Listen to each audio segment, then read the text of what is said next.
Hello. So today my goal is to explain depression rates among abused youth. And I'm hoping that by the end of this presentation, you will be convinced as well as provided with a overwhelming support of evidence to show how much depression rates among abused youth are seen as a social problem in our society. My goal throughout this presentation is to kind of outline a multitude of factors. One, I want to show support about how depression sustained by child abuse can be seen as a mental health epidemic. I also want to provide support to show that childhood maltreatment is directly correlated to higher rates of depression, not only for abused youth at the time, but leading into their adulthood. My goal is to also show depression and child abuse and its global impact on how many socially constructed systems have defined child abuse, as well as what it means both historically and concurrently in the United States, as well in other countries. I also then want to critically assess my topic by connecting it and applying it to social constructionism theory in regards to how my topic provides a further detriment to abused youth, given that it further perpetuates depression, and I'll show it how it does it concurrently and globally as well.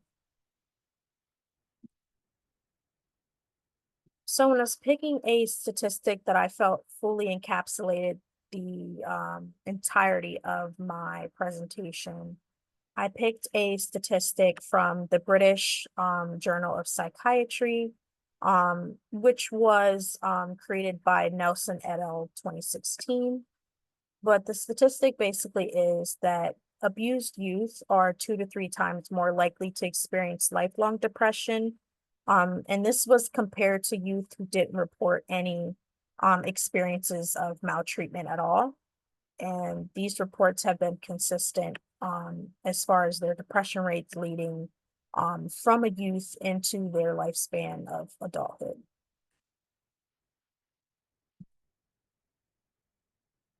Along with this core statistic, there's an overwhelming amount of empirical research to kind of support its significance to depression involving youth from adulthood. So the first study that I want to talk about is Lombardi et al. 2021.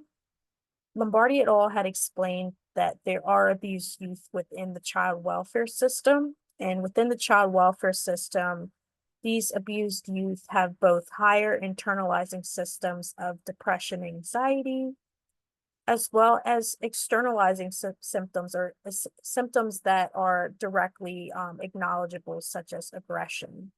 With these same youth, I've also seen in the study that the youth in the child welfare system had poorer relationships, and the poorer relationships they had in their youth, the lower their social well-being for themselves were. So overall, I can see that the study found that the symptoms of depression were more intensive when children or youth experience more childhood adversity.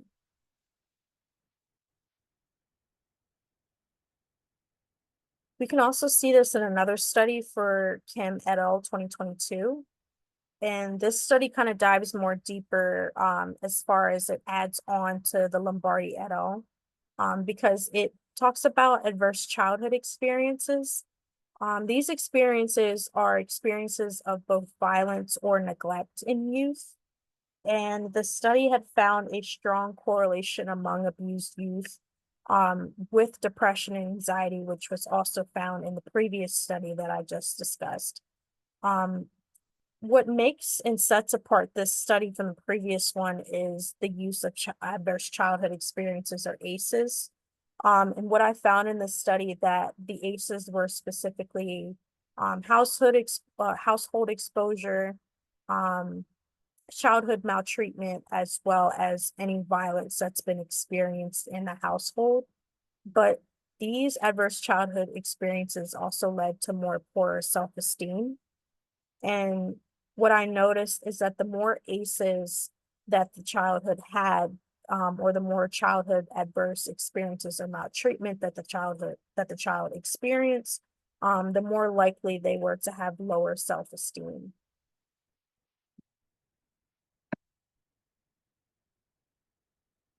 Moving on, I was looking at socially constructed aspects of depression among involved abused youth. And what I found was both gender and cultural findings.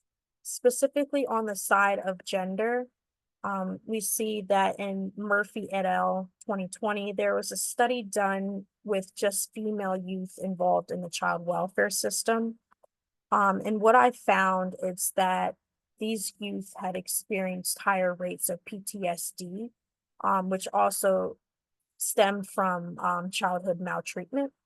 And the goal for this study was to provide evidence that female adolescents that were involved in the child welfare system experienced significantly higher rates of depression if they, as I said before, experience severe PTSD.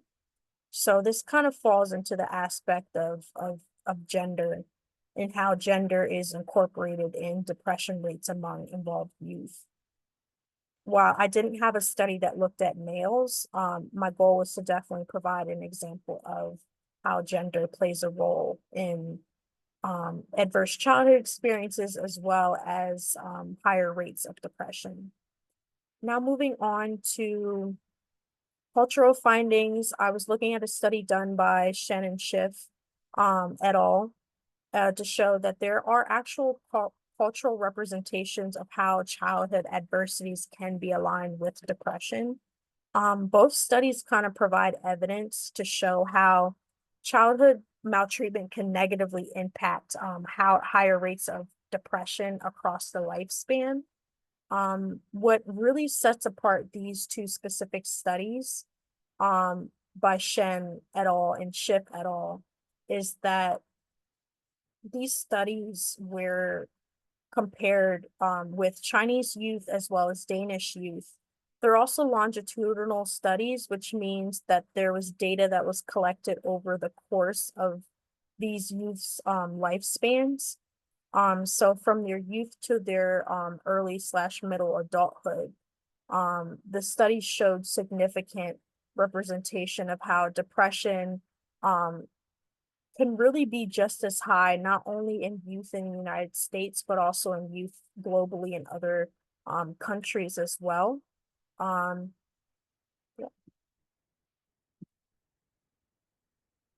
So looking at the historical implications of child abuse, it's deeply rooted and connected to depression as well, both concurrently and, as I said, historically.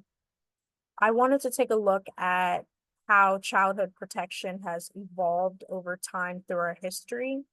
And while there's been significant improvements in child protection um, from the beginning all the way till modern times now, there are specific dates that I pointed out that I found were the most important. Specifically, starting in 1912, we have the establishment of the U.S. Children's Bureau, which many would come to know as Children and Youth Services today. Children's and Youth Services is more encapsulated across all the states in the United States as a central hub for child protection services, laws, interventions, and just services to basically intervene on the behalf of abused youth. Then going to 1962, there was a development of child battered syndrome, which was a term or terms that were coined by Dr. Kemp. Dr. Kemp was a man who coined this term to further explain how injuries as well as childhood maltreatment and neglect can be seen as child battered syndrome. Then in 1974, I want to point out that this is the first piece of major legislation that was actually passed in order to truly define child abuse as child abuse in our United States. And this federal piece of legislation that passed is also known as CAPTA. but this piece of legislation is known as Child Abuse Treatment and Prevention. So this federal piece of legislation is mainly now to provide laws and criminal and civil penalties basically against child abuse, and basically defining what child abuse is, what it looks like in the United States in children, and what the specific penalties might be for an individual, um, for the perpetrator that does uh, enforce abuse on the youth. Um, then if we're looking at modern times in 2025, while I didn't have a specific piece of legislation, and that's not to say that there haven't been many and much improvements in child protection across history, both historically and concurrently. I wanted to sort of encapsulate and go over how 2025, um, from now versus back then, we've definitely come a long ways defining different categories of child abuse and what that looks like, whether it's physical, sexual, emotional, neglect, and other categories that have not been specifically mentioned in this presentation, but are important to know in relation to child abuse.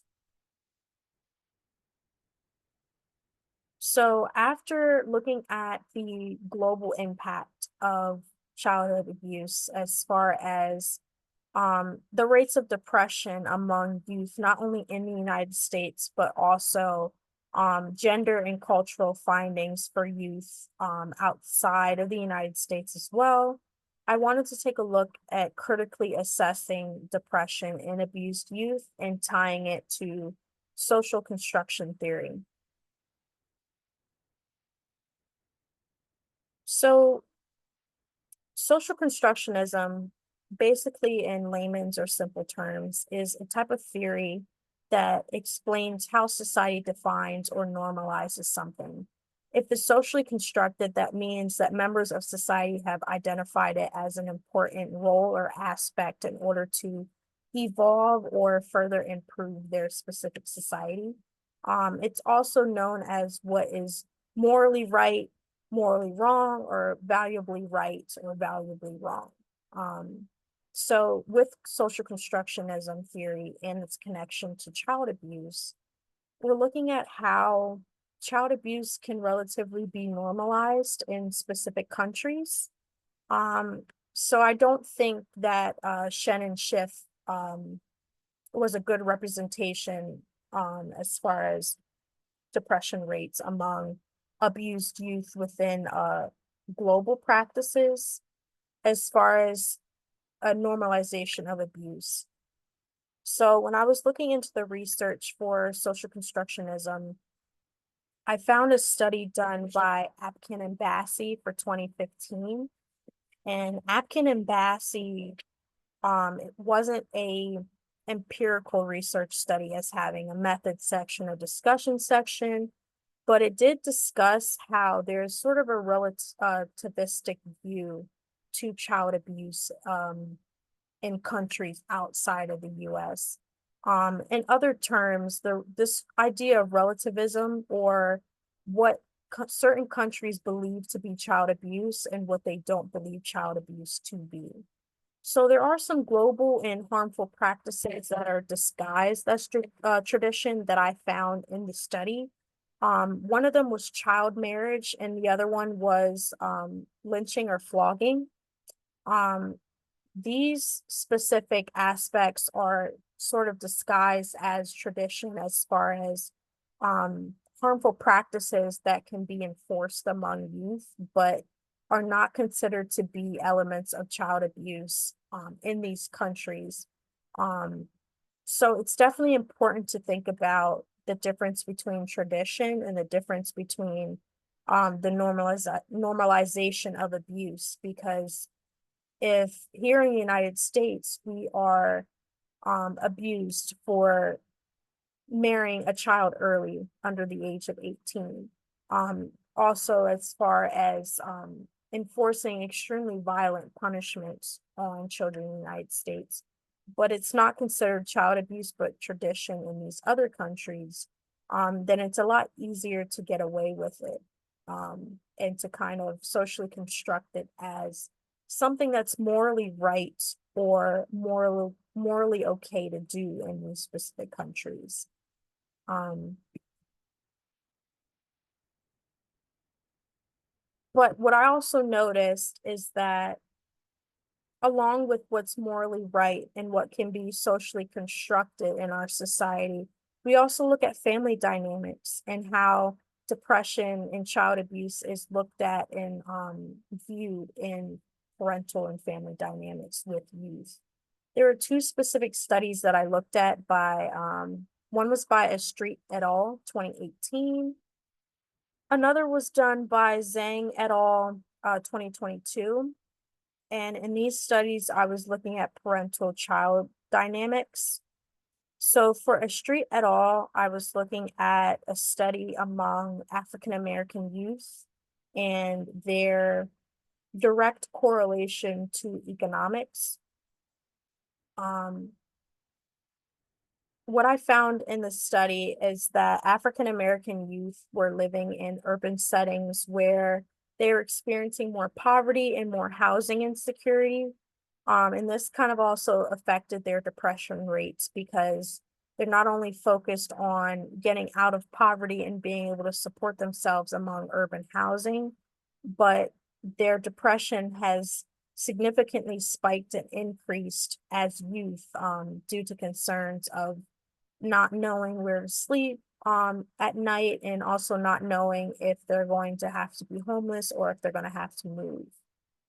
So that particular piece of research was pretty interesting, because it looked at a specific race as well as a specific aspect of a social construction of society, which is economics, as far as identifying the lower class, the middle class, and the higher class. And then what I was also looking at was a study done by Zhang et al. 2022. This study I found pretty interesting because it directly looked at family dynamics and related to what households look like parentally, as far as a single parent household or a household where both parents were present. This specific study only looked at single parent household and mothers in their relationship with their youth. And what I found is that the single mothers in this specific research tended to neglect their youth a lot more, and that significantly spiked the youth's depression rates. We found that a lot of the mothers were absent in the home as far as parenting. Just because when you're a single parent, the research correlates that you might have to work a lot more as a single parent to support and provide for your children. But if there's no active parent in the household that is improving or benefiting the youth mental health, I found that youth had higher rates of depression when they couldn't count on their parent, their single parent, or their single mother, emotionally, for those specific support systems. So both of these studies combined were interesting to see how parental dynamics view depression, and how if they do go neglected, if mental health is not the concern or the focal point um, for the youth tend to be neglected in that emotional support area. And this kind of causes their rates of depression um, to definitely become higher than a child that has both active parents in a household and a child that's not affected by race or impacted by race, as well as impacted by economics.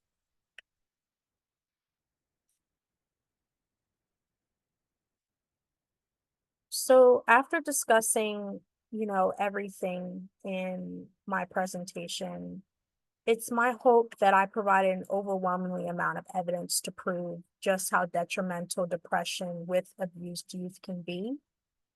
So I'm thinking about a call to action, and I'm thinking about what can be done in this society to support youth that have experienced childhood maltreatment or childhood neglect. Services can be offered? What can be done to connect youth with the right support systems so that they don't have to go into their adulthood deeply influenced by higher rates of depression or lifelong depression? So for my specific call to action, I was taking a look at services and thinking about what services can be offered for youth.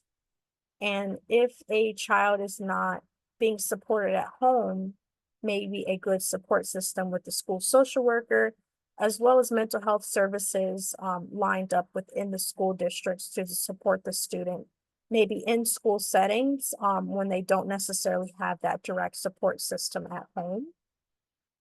It's definitely important to continue to provide youth with the tools to be able to support themselves, so that they can then grow up to be more mentally stronger as well as prepared to cope with the things that they experienced in their childhood, so that they can go on and be the most I want to say definitely the most beneficial human beings to society as far as being able to not let former childhood maltreatment in their youth affect mental health in adulthood. Another thing that I wrote down was global accountability regarding abuse. Global accountability is definitely important because it calls upon no longer normalizing abuse, not only outside of the United States, but in the United States as well. Some of the other types of abuse, or one specific one I know I didn't mention, was religious abuse, which there's definitely been more research over time that has developed in order to connect with abused youth and higher rates of depression as well. But there needs to be some level of global accountability. For example, there's no universal way to define child abuse. And I think the issue that arises with that is that if there's no global accountability, then other countries can continue to carry on with elements of child abuse and continue to disguise them as tradition. And this is harmful in practices related to youth and their mental health, because if there's no accountability globally, then what can be done in one country can easily be done in another. What can be disguised as tradition can easily be disguised as tradition in another country as well. So things like child marriage and flogging or lynching just are harmful practices that definitely involve youth and can specifically affect their mental health. Um, We're also looking at a plethora of services. So along with these plethora of services like school support systems, we're also looking at what can be done not only for the youth, but it's just as important to connect with their families as well. So maybe a family support system to kind of help benefit the whole entire family dynamic. So for single mothers, there can definitely be a little bit more of a support system to support single mothers in identifying warning signs with their youth that might increase or that they might be able to kind of look out for regarding depression and mental health. Um, in addition to services that they can provide for the mother that might easily eliminate, the stress of their workload or the stress of them needing to focus on other things in order to support the youth in the household. I know in a previous study, we definitely explained how race might play a factor in economics. So definitely housing insecurity would need to be addressed if there are specific youth out there that are being emotionally neglected. As far as physical neglection, you can kind of look at children within the child welfare system that can be connected with other foster parents or parents that are willing to advocate for the best mental health of the child and support their needs, also keep them out of harm's way. But I definitely think that there needs to be more done in regards to laws currently that can be adjusted to support youth. There's been definitely concerns within the child welfare system as far as what work needs to be done within that specific sector, such as children and youth services, and sort of strictly defining in the laws what is exactly defined as sexual abuse, emotional abuse, physical abuse. While that is inherently defined, I think that there are some loopholes that can be taken within the current legislation. Um, Change is always going to be a common factor in youth, as well as their mental health. Um, and what's also going to be sort of changed over time is what is considered socially constructed in our society, what we define as important. And right now, what we define is that child abuse is detrimental to our society. It is detrimental um, to youth mental health by explaining in the beginning with my core statistic that youth are more likely than other youth that have experienced no child maltreatment whatsoever to have lifelong depression. And so, if we can at least eliminate lifelong depression and create youth that are more mentally healthy as well as um, not having higher rates of depression, then we can definitely focus on creating more services that would support youth as well as more services that would identify what specific youth need as far as what severe child adversity is. Um, Definitely also with the cultural representations, I provided a lot of evidence that looked at how childhood adversities can lead across the lifespan. So looking at this, it's kind of important to acknowledge how much childhood adverse experiences um, can really increase um, depression rates among youth, and sort of looking at the types of ACEs as far as acknowledging all the ACEs that can be possible to influence not only female youth, male youth, youth that are abused, but also youth that might be experiencing other forms of emotional and physical neglect.